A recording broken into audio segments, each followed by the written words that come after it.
au nom de Jésus. Là où vous êtes, alors soyez bénis de la part du Seigneur.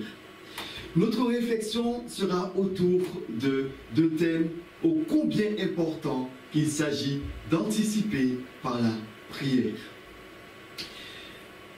Et pour ce faire, je voudrais introduire mon propos par cette illustration qui a pour titre « La force de l'exemple », que j'ai trouvé qui était très intéressant. Il s'agit bien de vendeurs. Un vendeur qui était dans un magasin, qui voulait vendre un téléphone. Il n'arrivait pas à convaincre son interlocuteur sur les diverses possibilités de son téléphone. Dernier cri. L'homme en face ne semblait pas du tout intéressé. Il n'avait pas vraiment ce client potentiel, il n'était pas intéressé. Finalement, à coup d'arguments, le vendeur, qu'a-t-il fait? Il a simplement sorti de sa poche le téléphone et il a dit à cet homme, voyez, j'ai le même et je l'utilise tout le temps. Le visage du client se dérida et il acheta l'appareil tout de suite. Et je crois qu'au travers de cet exemple, nous pouvons comprendre que l'exemple est le meilleur argument, n'est-ce pas? Quelqu'un qui vit ce qu'il dit, cela convainc plus que les meilleurs discours. En effet, pour nous qui sommes chrétiens, Jésus est pour nous le modèle, l'exemple par excellence. Nous avons un modèle, Jésus-Christ est pour nous ce modèle à suivre. Et oui, Jésus est le modèle. Il a fait une chose très importante. Lui qui est le modèle pour nous, il a montré la ligne, il a montré comment faire. Et qu'a fait Jésus?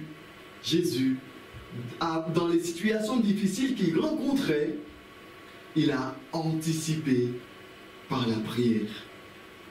Jésus, devant toutes les situations, a anticipé. J'aimerais dire à quelqu'un, à toi qui m'écoutes, toi aussi, tu dois anticiper dans les situations difficiles de la vie. Oui, cela est possible. Et j'aimerais te dire que dans bien des situations de la vie, il y a des moments difficiles. L'annonce de cancer, par exemple. Ou tu es dans un travail.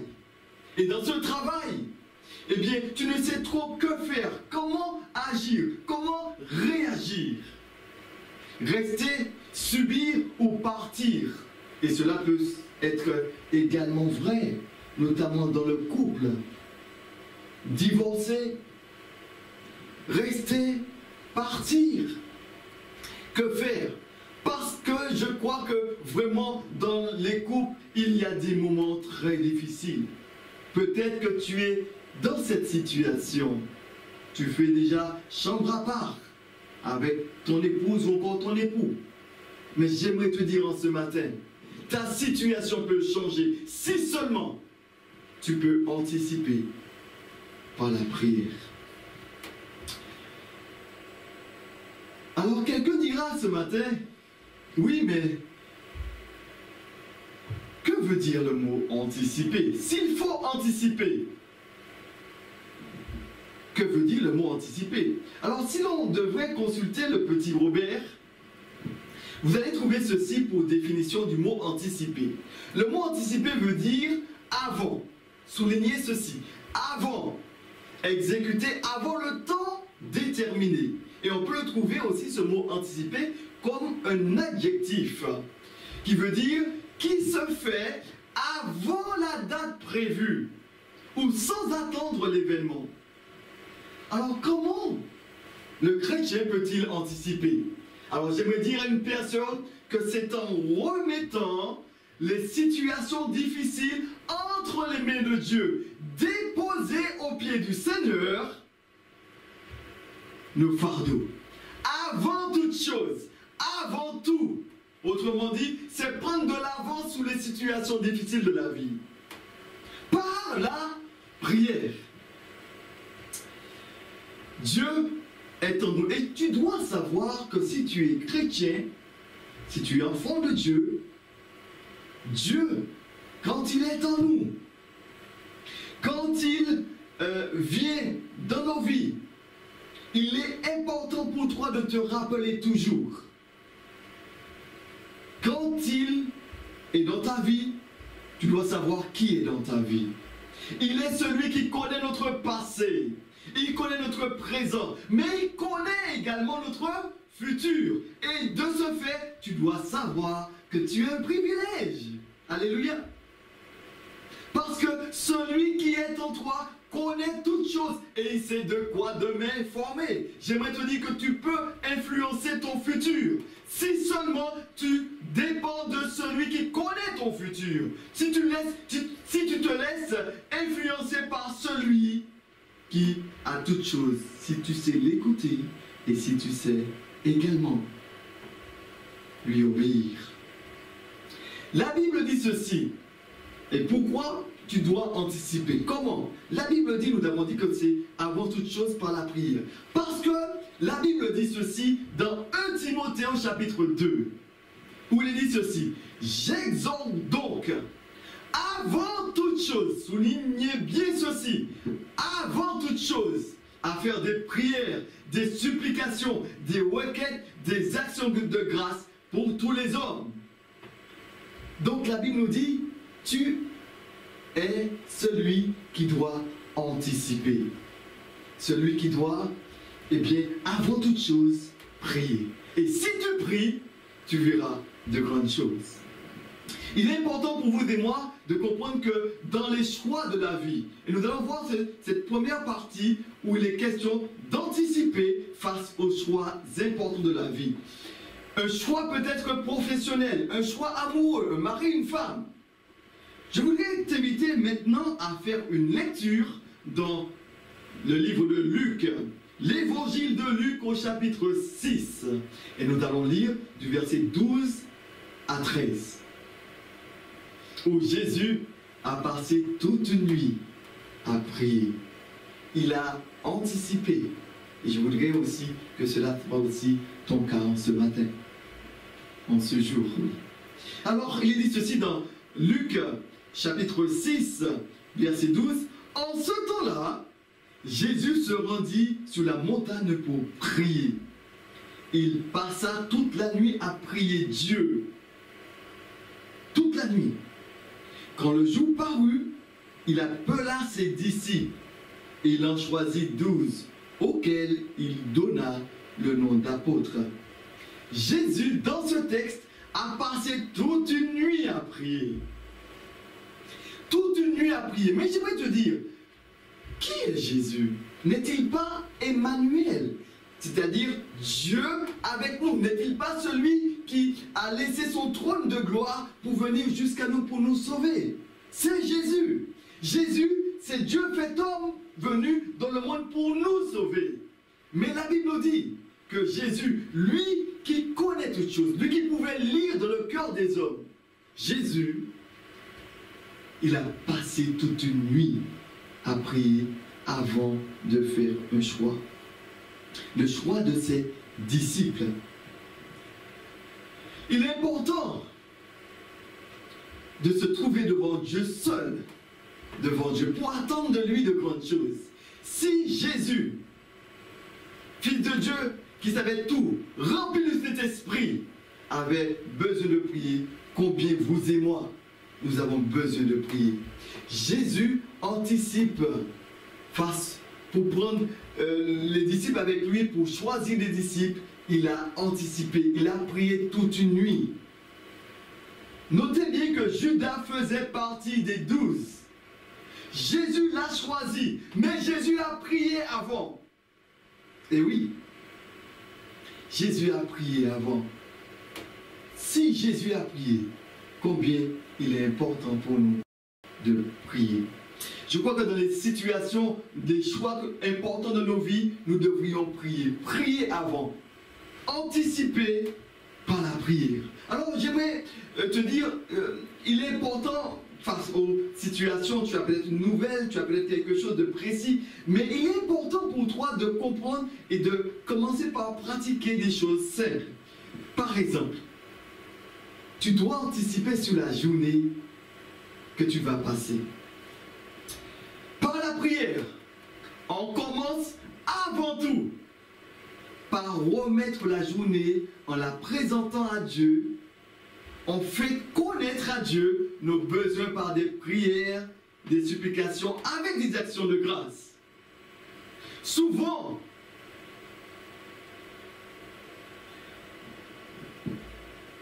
dans des situations de nos vies, nous nous en prenons à Dieu. En nous disant, mais Seigneur, mais pourquoi tu n'agis pas? N'es-tu pas Dieu? Tu connais notre passé, tu connais notre présent, notre futur, mais tu n'as qu'à faire toutes choses belles et bonnes en son temps. Mais j'aimerais dire à une personne, Dieu voudrait que tu puisses lui demander, Dieu voudrait que tu puisses lui recommander ta journée.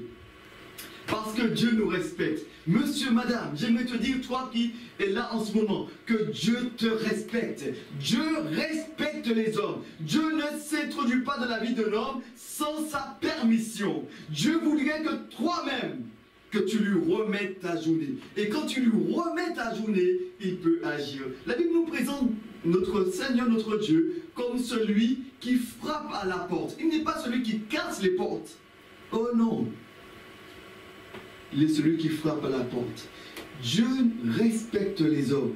Et si il ne veut pas s'introduire dans ta vie sans ta permission, mais quand tu prends du temps à prier, à chercher sa face, eh bien, tu l'invites à prendre la direction. Tu l'invites à vraiment agir pour toi. Et quand la journée commence, eh bien, tu peux prier. Prier. Pourquoi prier? Dieu veut que nous nous demandons pourquoi. Eh bien, il est bon pour toi de comprendre que quand nous prions, notre foi grandit dans ces moments-là. Nous apprenons à dépendre de Dieu dans la prière. Mais il y a également une autre raison. On expérimente, une paix, un repos que Dieu donne durant la journée. Je ne sais pas si vous l'avez déjà expérimenté, quand on remet la journée entre les mains du Seigneur, eh bien, qu'est-ce qui se passe? Il y a des moments difficiles, il y a des moments que nous ne comprenons pas, mais nous avons une paix qui ne dépend pas des circonstances. Pourquoi nous sommes en paix? Parce que simplement, nous avons tout remis entre les mains de Dieu. Nous avons tout remis entre ses mains. Et nous voyons que c'est lui qui conduit toutes choses pour notre bien. Amen. C'est très impressionnant. Dieu nous respecte. Mais j'aimerais te dire, avant de prendre une décision importante comme Jésus, il est important de te tourner vers le Seigneur. Il est important pour toi de prendre du temps à consulter ton Dieu, comme Jésus l'a fait avant de choisir ses disciples. Mais notez ceci, il est important d'anticiper face aux choix importants de la vie, mais aussi face aux événements difficiles. Anticiper face aux événements difficiles de la vie. Je voudrais maintenant que nous puissions voir ce texte où il est question d'un homme de Dieu qui s'appelle Jacob, qui lui a anticipé sur la rencontre avec son frère Ésaü, après les nouvelles qu'il a eues que son frère venait pour le tuer. Regardons ensemble ce texte où il est question dans Genèse au chapitre 32. Genèse chapitre 32. Genèse chapitre 32. Et nous lisons à partir du verset 24. Genèse 32. Et nous lisons à partir du verset 24. Où il est question de Jacob. Jacob, un homme de Dieu. Un homme qui était un usurpateur. Et nous lisons ceci au verset 24 à 28. Il dit ceci. Jacob demeura seul. Alors un homme lutta avec lui jusqu'au lever de l'aurore.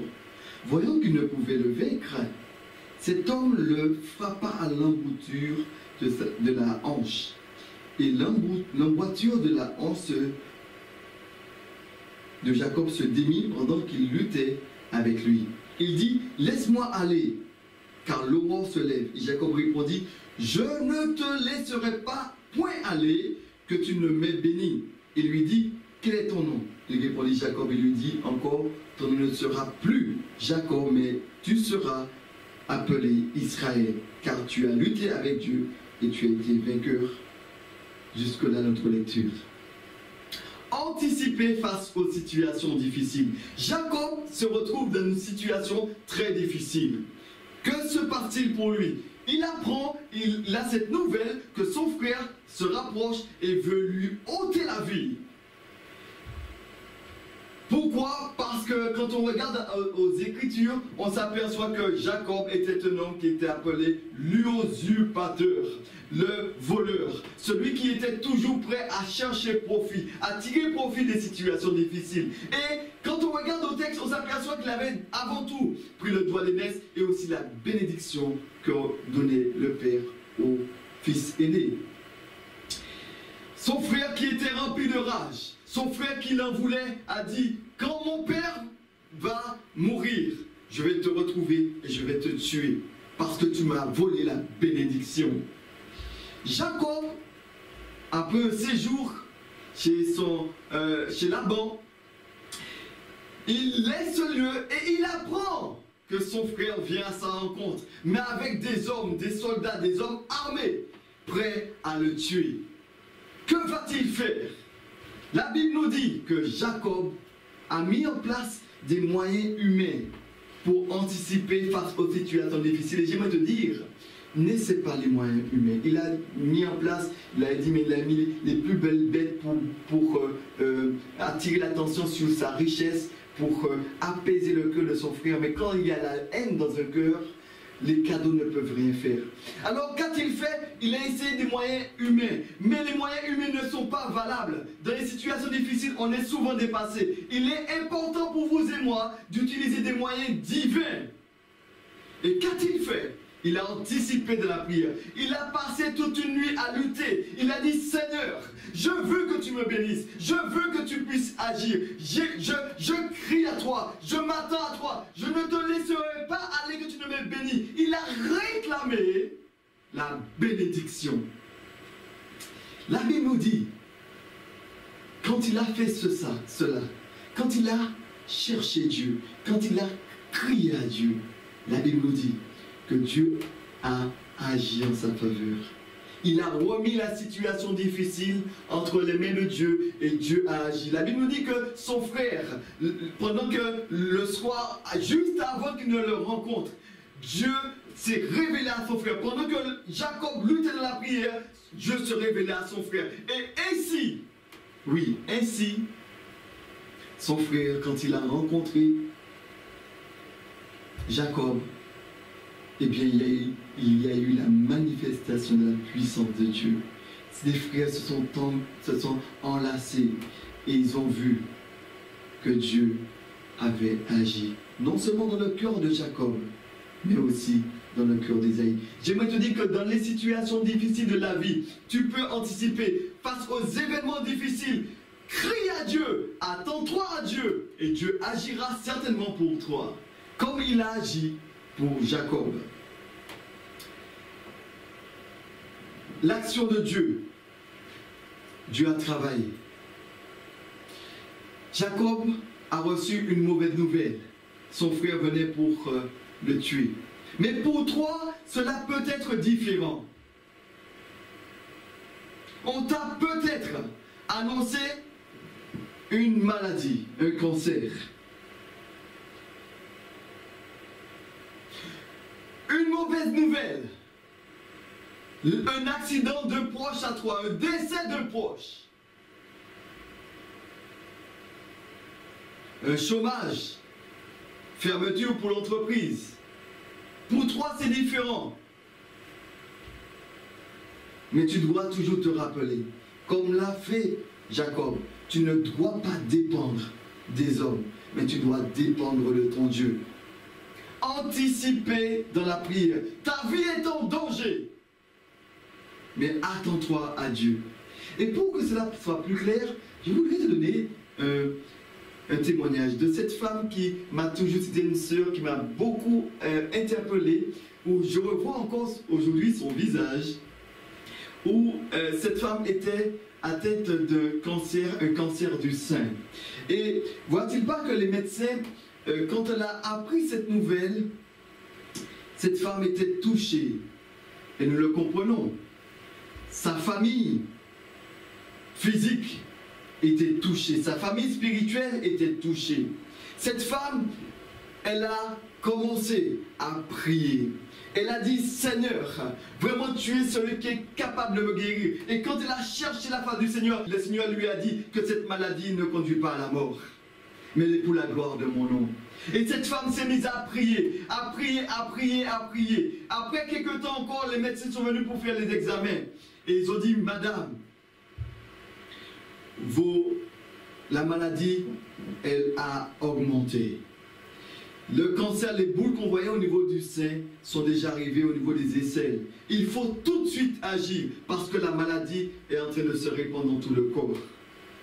Métastase et bien des situations difficiles qui s'annonçaient.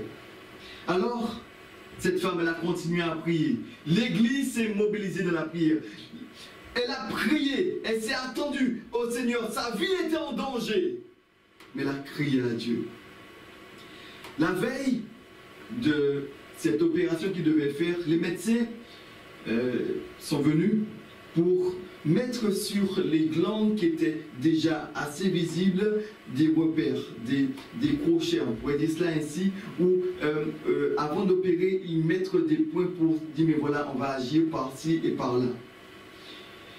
Et la veille, cette sœur en question, elle est entrée à l'hôpital, ils ont mis les crochets, les repères pour intervenir le jour suivant. Et quand la veille, elle a prié, et quelqu'un pourrait dire, mais comment cela est possible? Comment que, si maintenant elle s'attend à Dieu, pourquoi Dieu permet ces choses? Dieu aurait pu la guérir complètement sans l'intervention des médecins.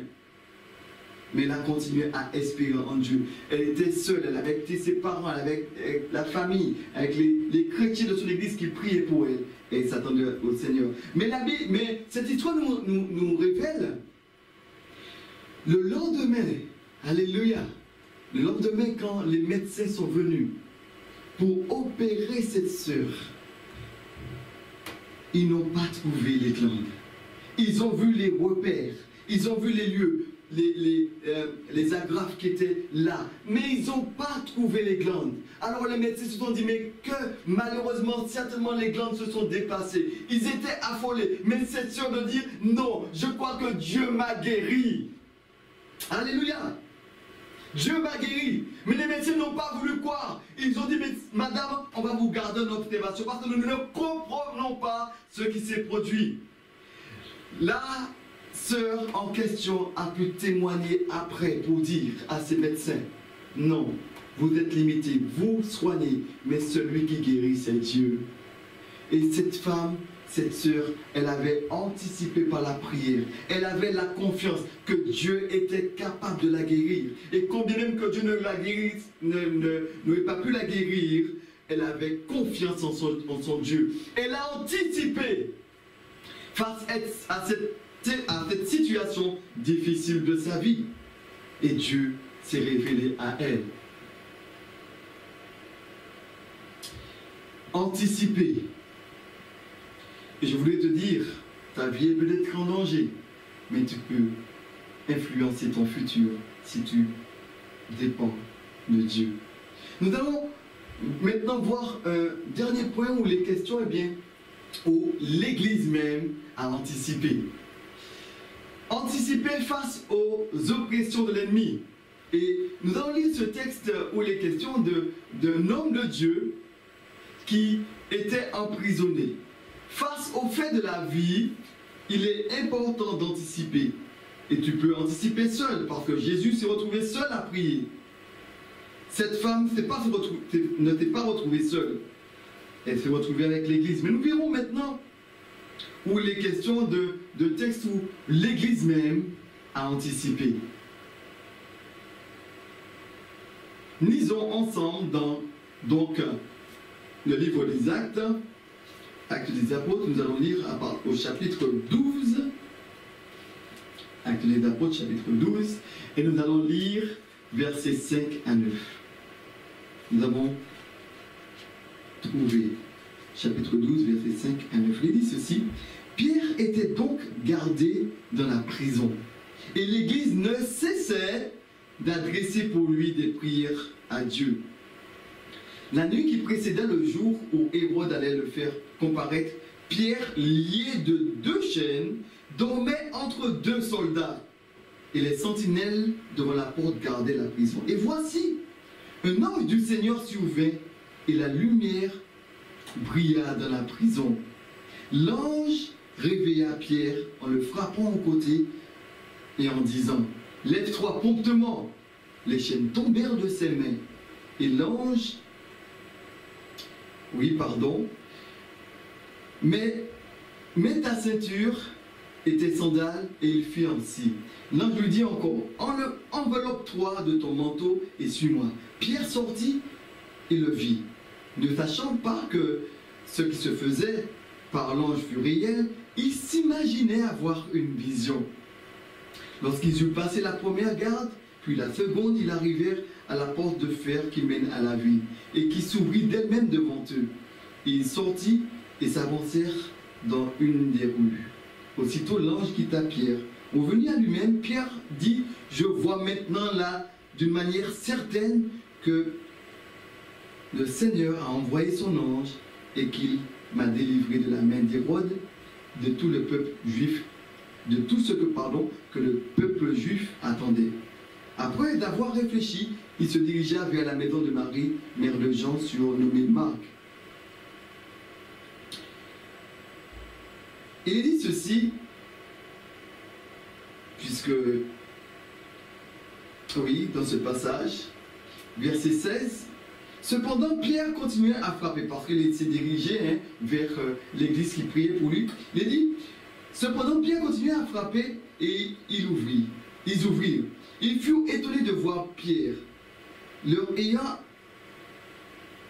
de la main fait signe de se taire, il raconta comment le Seigneur avait tiré de prison et annoncé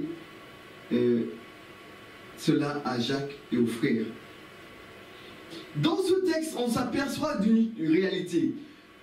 Pierre était en prison et Hérode voulait le faire tuer. Il avait fait emprisonner et cela plaisait au peuple. Et bien de ce fait, Pierre était là.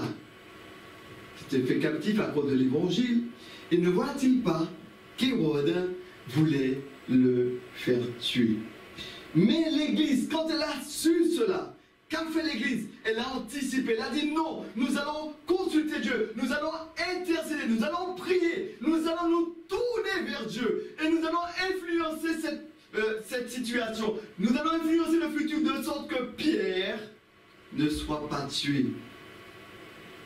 La Bible nous dit, l'Église priait, l'Église cherchait, c'était durant la nuit. Notez bien ceci. Durant la nuit, l'Église priait, elle a anticipé. Et la Bible nous dit que pendant qu'ils priaient, pendant qu'ils intercédaient, Dieu a envoyé son ange et a délivré Pierre de la prison. Les chaînes sont tombées. Alléluia. La situation difficile dans laquelle Pierre était, il a été délivré. J'aimerais te dire que l'Église, et je voudrais interpeller les églises aussi. Quand tu apprends qu'un frère à toi est dans une situation très difficile, quand tu sais que vraiment on a projeté sur lui la mort, les médecins ont dit qu'il n'y a pas de guérison, la situation est irréversible, j'aimerais te dire que tu peux intercéder, tu peux anticiper. Comment? C'est en priant. Permettez-moi maintenant de terminer par ce point. Combien de temps avez-vous déjà pris à prier? à anticiper. Quand vous savez qu'il y a une situation qui s'approche, il y a un examen, il y a une situation, un examen au niveau de l'école, par exemple. Ou encore, tu dois te présenter devant peut-être monsieur le juge pour une affaire quelconque. Ou encore, tu dois consulter un spécialiste dans une situation précise. Combien de temps? Dans un premier temps, est-ce que tu as prié pour cela? Mais as-tu déjà passé toute une nuit à prier? Une nuit à chercher le Seigneur? Une nuit à t'attendre au Seigneur? Combien de fois as-tu déjà prié? Alors je me suis posé la question, quelle était la dernière fois que tu as fait une veillée de prière? Où tu as pris du temps à chercher ton Dieu?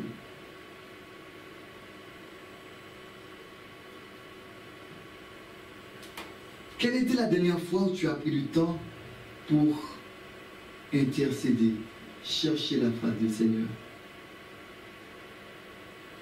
Est-ce que tu peux commencer ta journée à vraiment sans remettre les choses entre les mains du Seigneur? Dans les situations difficiles de ta vie, est-ce que tu es celui qui doit faire un choix? Est-ce que tu consultes ton Dieu? Est-ce que tu es celui qui, quand ta vie est en danger, c'est t'attendre au Seigneur? J'aimerais te dire, Dieu veut te bénir, il veut te relever, il veut que vraiment manifester sa puissance dans ta vie, seulement si tu le laisses agir pour toi. Alors j'aimerais te dire, ne subis plus les circonstances, mais tu peux anticiper, tu peux remettre tous tes projets entre les mains de Dieu. Tu peux t'attendre à lui. Et pour ce faire, laisse-le vraiment entrer dans ta vie et prends la résolution à partir d'aujourd'hui de ne pas commencer ta journée sans prier, sans tout remettre entre les mains du Seigneur. La journée dans tous les détails. Mais quand tu devras faire un choix, anticipe pas la prière. Et quand ta vie même est en danger, la vie de proche à toi, un ami, un frère, une sœur, comme Pierre qui était dans une difficulté où l'église a prié, tu peux anticiper de la prière. Alors que Dieu te bénisse et te fasse un grand bien. Amen.